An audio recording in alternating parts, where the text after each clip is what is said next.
اللہ تبارک و تعالی نے ظالموں کے بارے میں بڑی وعید ارشاد فرمائی ہے، اور میں یہ سمجھتا ہوں کہ ظلم کرنے والے کے لیے جو سب سے بڑی وعید ہے، وہ یہ ہے اِنَّهُ لَا يُحِبُّ الظَّالِمِينَ، کہ بے شک وہ اللہ ظلم کرنے والوں سے محبت نہیں کرتا۔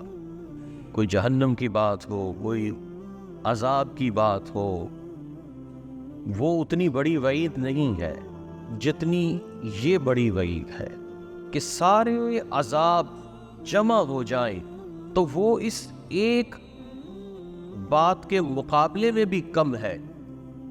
وہ کیا؟ کہ اللہ ظالموں سے محبت نہیں کرتا۔ یہ سمجھ لیجئے کہ تمام جتنے عذاب ہیں ان کا جو حاصل ہے یہ اس سے بڑی بات ہے کہ اللہ تبارک و تعالی ظالموں سے محبت نہیں کرتا۔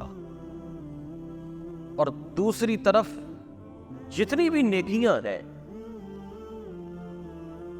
جتنے بھی حسنات ہیں، جتنے بھی اچھے اعمال ہیں، جتنی بھی اچھی جزائیں ہیں، ان تمام اچھی جزاؤں کی حاصل سے بڑی چیز جو ہے وہ کیا ہے کہ اللہ تبارک و تعالی اس بندے سے محبت کرتا۔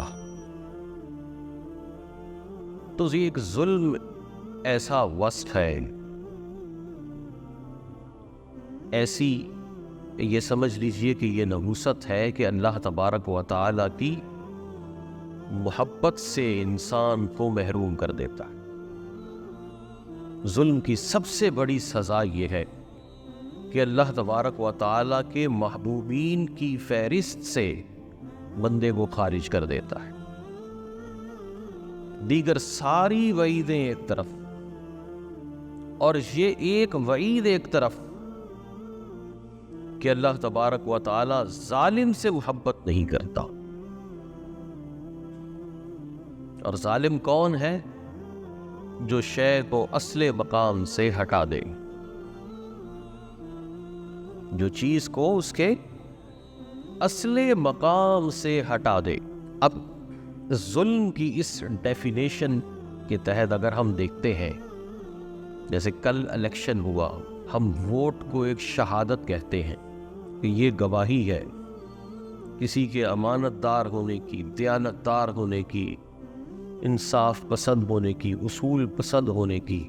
تو ہم مجموعی طور پر دیکھیں کہ ہم اپنے علاقے کے سب سے بڑے بدماش کو ووٹ دیتے ہیں، جس کی دیانت، جس کی دینداری کی کوئی کسی قسم کی ہمارے پاس خود سند نہیں ہوتی، برادری کی بیس پہ، زبان کی بیس پہ، پارٹی کی بیس پہ ہم لوگ ووٹ ڈالتے ہیں۔ تو یہ بھی وضع الشیء علی غیر محلی ہی ہے کہ ہم نے چیز کو اس کے غیر محل میں رکھ دیا، جو اس کا مقام نہیں تھا وہ مقام ہم نے دیا۔